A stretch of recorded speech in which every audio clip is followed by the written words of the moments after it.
Hello বন্ধুরা, আপনারা সবাই কেমন আছেন? আশা করি সবাই ভালো আছেন।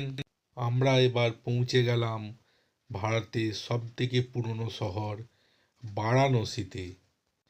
মনে করা হয় এটি প্রায় 3000 বছর পুরনো শহর। আমরা হোটেলে চেকিং করে বেরিয়ে পড়লাম কাশী দর্শনে। কাশীর বিভিন্ন রাস্তাঘাট দর্শন করতে করতে আমরা এগিয়ে চললাম। এই শহরটি খুব ঘনবসতিপূর্ণ, তাই সকালের দিকে বেরিয়েছিলাম। সকালের দিকে রাস্তাঘাট খালি খালি ছিল। এই রাস্তাগুলো দিয়ে আমরা এগিয়ে চললাম কাশী দর্শনে। কাশীর রাস্তার গলিগুলো খুব সরু।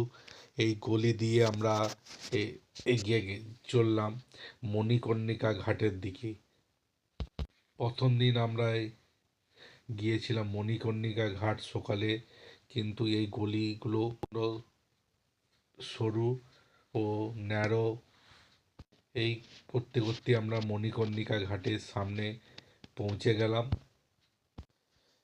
এই তার মন্দিরটা মণিকর্ণিকা ঘাটের সামনাসামনি মন্দির।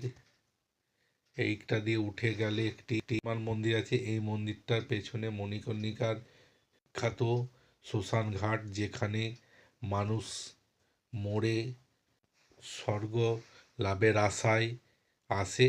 আমরা ওই ঘাটটি দিয়ে গিয়েছিলাম, কিন্তু আমরা ছবি তুলি নাই। এই যে মন্দিরটা দেখছেন, এইটা বিখ্যাত মন্দির। এই মুহূর্তে আমার নামটা মনে নেই। এইটি প্রায় 8 থেকে 9 ডিগ্রি হেলে আছে। এইটা একটা বিষয়। এটি অনেক পুরাতন। এখানে এখন ভাটার সময় বলে জল নাই, নালে এই মন্দিরটি বছরের অধিকাংশ সময়ই জলে ডুবে থাকে। তারপরে আমরা গঙ্গার এই বোট রাইডগুলো এখান থেকে হচ্ছে। এটা সকালে আমরা এখানে বেশ কিছুক্ষণ সময় কাটিয়ে আমরা আবার অন্য ডেস্টিনেশনে গিয়েছিলাম। আপনারা আসুন, এখানে আসলে খুব ভালো লাগবে। আশা করি আপনাদের ভিডিওটি ভালো লাগবে। ভিডিওটি ভালো লাগলে শেয়ার করুন ও অন্যকে দেখার সুযোগ করে দিন।